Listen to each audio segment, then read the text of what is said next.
Kondisi Wakil Bupati Kaur seusai terkena ledakan kembang api, jari-jari putus dan alami cedera serius. Wakil Bupati Kabupaten Kaur Herlian Mukhrim mengalami insiden mengenaskan saat malam pergantian tahun pada Sabtu 31 Desember 2022.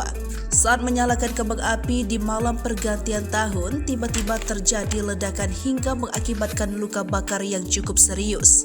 Bahkan, dikabarkan 2 jari Wakil Bupati Kaur putus, sehingga harus dilarikan ke Rumah Sakit Umum Daerah Kaur dan dirujuk ke Rumah Sakit Umum Daerah M. Yunus di Kota Bengkulu yang jaraknya sekitar 6 jam. Dikutip dari Kompas, Kepala Dinas Kominfo M. Jarwani membenarkan insiden tersebut dan sudah ditangani oleh tim medis.